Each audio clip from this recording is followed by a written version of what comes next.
Hello and welcome to our presentation. Today we'll be discussing the returned items by date report found in the return section of Communicate for Marketplaces. My name is Tom and I'll be your presenter for this video. Communicate for Marketplaces is an enterprise-level cloud reporting platform designed for e-commerce merchants just like you. Communicate features over 220 standard reports, dashboards, and utilities. It is remarkably intuitive and easy to use. In no time you'll be running reports just like a pro. The Returns Item by Date report displays a list of returned products for the period selected and filters applied. This report includes a variety of return metrics like products and units returned, cost, sales, and units sold. This report also features a product return rate comparing the units sold and units returned during the period selected and filters applied.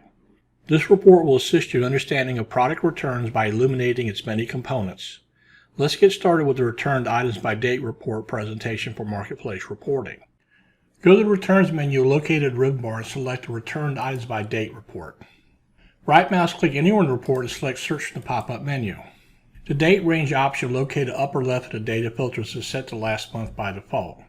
Returns are a lagging indicator and a reflection of past, not current sales. Let's change the date range to 90 days. This date range will retrieve and display qualified returns for the last 90 days summarized by product. In the lower left of the data filters are the date options which determine which date type is used for selecting sales data. The return date is the only date available and the only date that matters for this report. We'll skip the filter options for now and explain those at another time when we discuss returns in greater depth. The data filters for this report include additional filter tabs located at the bottom. You can filter by brands, categories, countries, customers, fulfillments, marketplaces, orders, pay methods, products, referrals, shipping service, suppliers, states, and warehouses. Click on the Warehouses filter tab. You will see various Amazon warehouses listed in the available list along with the main warehouse. From the available list, select the Amazon US warehouse and add it to the selected list. This selection will limit report results to returns for this warehouse for the last 90 days. Now that we've explained the filters we'll use for this report, let's apply the filters and work with the data. Click the Apply button to apply the filters for the Returned Items by Date report. As you can see, there are 810 products displayed. Let's look at key columns for this report so we can explain what each column represents. The Product SKU, Supplier, and Supplier SKU column provides general information about the product and its supplier. Evaluating returns by supplier is an important component of return analysis, and the reason those data points are prominently displayed with this report. The remaining columns are totals for each data point based on the period selected and filters applied. The Number of Returns column represents the total number of returns for the product. The Units of Return column represents the total number of units returned for the product. The Return Cost and Amount columns represent the total amount of product costs and sales for the product. The Gross Margin column represents the difference between the returned amount and returned costs. The Gross Margin percent represents the percentage of the gross margin or sales profit in relation to the return amount. The Last Date and Days column work together. The last date is the last recorded return date for the item. The Days column is the number of days since last return. The days represent the number of days between today and the last date. The Units Sold column is the total number of units sold during the period selected and filters applied. Knowing the units sold in relation to the units returned is an important metric since you can calculate the return rate, which is the last column displayed.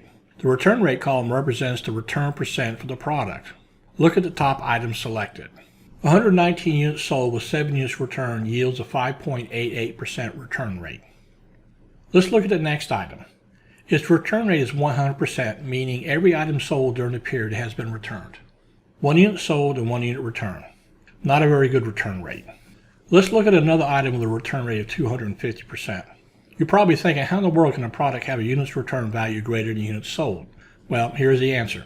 As mentioned before, returns are a lagging indicator. Order dates and return dates for those orders can differ significantly depending on your return policy. It is likely some of those returns for this period were sold before the 90-day look-back period for this report, but were returned during the current selected period, and the reason why the return rate is so high. Here's a tech tip. Most reports have additional data columns and features which are hidden by default to save screen space and provide reports with greater clarity. Let me show you how you can easily add these columns and features to the report. Go to the Configure section located at the top right of the ribbon bar and click on the Display button. Select the Brand Column option found in the Column Options section. As part of this presentation, we will show you an interesting report feature that will transform the report into another dimension. Go to the Report Settings section and select the Show Group By box option. Once these options have been selected, click the OK button to apply the changes and return to the report. You will see an area with the text, drag a column header here to group by that column. Grab the brand column with your mouse and drag to the Group By box. You will instantly see the report is transformed from the Returned Items by Date report to the Returned Items by Date Group By Brand report. Each group brand has subtotals which represents the returns, sales, and costs for all products assigned to the group. Click on the brand generic and open it. Once opened, all products assigned to the group are visible. You can view the individual details of all products within the brand group along with the grand totals found in the subfooter of the group. Grouping by brand, category, and supplier are valid approaches to analyzing returns. Any of these groupings with high return rates warrant further evaluation and analysis. The report footer contains the grand totals and averages of each column for all products returned displayed in this report. All return reports have a similar layout to the Returned Items by Date report. You can use the lessons learned with this presentation for those reports. This concludes our presentation of the Product Returned Items by Date report found in the Return section of Communicated for Marketplaces. Reports are crucial for any business, especially yours. Marketplace reporting provides you with better reports so you can have better results for your business.